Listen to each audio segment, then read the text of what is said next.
We mentioned Columbus for the first time in about 4.5 years on the show.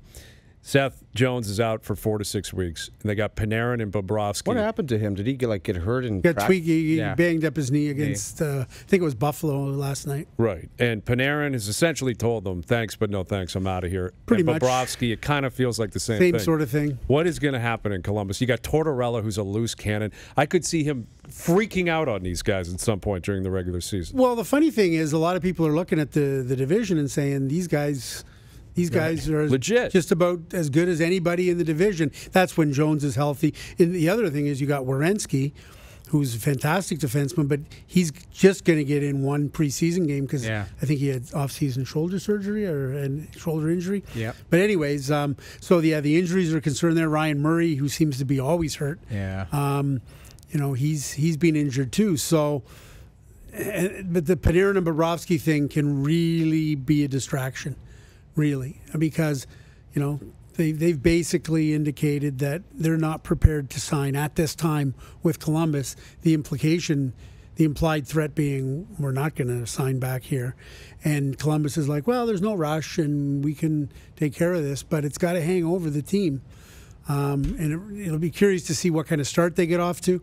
I mean, if they're firing all cylinders and at the top of the division, I don't envy Jarmo Kekalainen having to make a call on that one. No kidding. Because, as a team like that, you can't let those guys walk for nothing. You got to get assets for them. You can't. But at some point you got to win At some point you got to win in the playoffs too. I don't think have they ever won a round? I don't know if Columbus has ever won a round. If they have, they've won one round. Yeah. It's got a Raptors vibe to it. Like at some point, I get it. People don't want to be here, but can you win something? Okay, so Bobrovsky is one of the best goaltenders on the planet.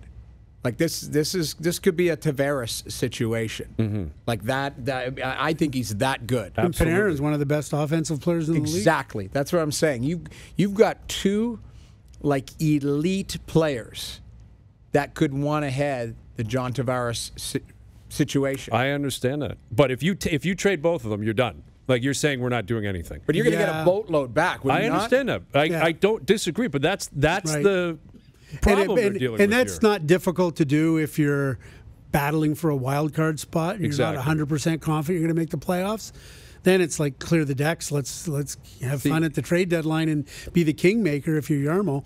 But if you're in first place and Panarin's shooting the lights out and Bobrovsky's a Vezina candidate, and you're sitting there and the fans are charged up and saying, we're looking good, we're going to have a good year, and then you're like, we might win a playoff round or 2 or 3, but if we don't, and these guys both walk, man, we just let a lot of currency walk out the door. Could cripple your it's a hard one. It can go both ways. It's a really hard one. I don't envy that, and I'm really curious to see which way it goes for Columbus this year because they're a good hockey team. They look like a well-constructed hockey team, but unfortunately they're in a position, and this is why, and again, it would have been different for the Chicago Blackhawks, but ultimately that's why Stan Bowman traded Panarin to Columbus in the first place for Brandon Saad because Brandon Saad had multiple years left on his deal, and they knew he wasn't as good an offensive player, but they either figured Panarin would want more money than the Hawks could pay him or he'd want to play somewhere else.